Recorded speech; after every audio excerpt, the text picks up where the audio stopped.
All right, we're at the 5 and Diner, and there is an incredible collection of classic cars here. And we've got one right in front of me, and you're the owner, sir. Sir, what's your name? Jimmy Gordon. Now, Jimmy, tell me about this car of yours. Well, it's a 1935 Ford Coup. It's all steel. It's a real car. I've had it about 24 years. When I bought it basically complete build, we changed it about 3 times. That's the kind of thing you do with a hot rod. You kind of make it the way you want it, you know. Now, you've got a car here that's 70-something years old. It's just plain sparkling. How much effort does it take to keep a car of this age in this kind of condition? A lot. I mean, you can't let it go. I mean, actually, I've kind of figured it out that for every hour of driving is like a couple hours of maintenance, of cleaning, and if you don't, I mean, it just gets in front of you, and then the car never looks good, you know. But half the fun of owning it is to keep it nice and shiny, it's one of those things with a hot rod. If you think you're finished with it, you know, you forgot something. Now, when you go to places like this and the public sees it, do they just rush straight to it? No, some people do. Some people don't know what it is. Everybody has different tastes. You know, it's just kind of gratifying to see everybody look at it, you know, when they do look at it. But, yeah, like I say, everybody has different tastes. I've seen people walk by it and not even know what it is. Now, how often do you take this thing out? As often as I can. But to be honest with you, it's like anything else. If you use it too much, it really gets very annoying. You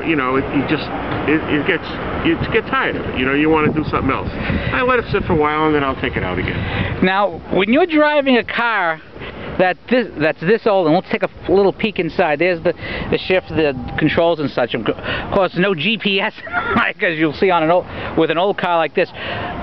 How is the difference in the dynamic of driving it versus a regular car?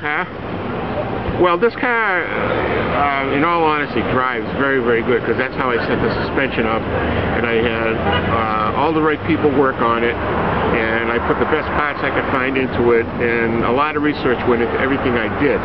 And like, for instance, I had a mechanic that's an aviation mechanic for FedEx, who's a crackerjack at anything in suspension, worked on a car for almost 6 months on the front and rear suspension. He did a wonderful job on it, and the car rides like a dream. I mean, it's kind of a sporty ride. It's basically very comfortable to ride in. The seats were made that way. It doesn't drive like an old car. It's really a lot of fun. Okay, last thing. If you had to give one piece of advice to someone thinking of buying and restoring a classic car, one thing to watch out for to make sure that you do, what would it be? If they were going to buy a classic? They were going to buy a classic car and to maintain it. Well, I wouldn't go in it green unless I knew something about it, because it can cost you a lot of money. I mean, if I ever told you how much money I got in this car, and I know a lot about cars, and I've been doing it since I've been 5 years old, you know, I had an interest in cars and mechanics, you could really get hurt bad. So you should really know a little something about what a car is, what a hot rod is. But if you weren't born in the 50s, and you know, like, I come from the old school, you know, because I'm not young anymore, and I was brought up with these cars, and it's a spillover, you know, because I kind of know what a car should look like, and it's hard to explain to somebody who's a young kid what I'm talking about. They have to see the car. Some kids will know, but you can really, really financially get hurt real bad if you don't know what you're doing. All right, well, thank you very much. It is a gorgeous car. Well, thank you very much. I appreciate it. Thank you.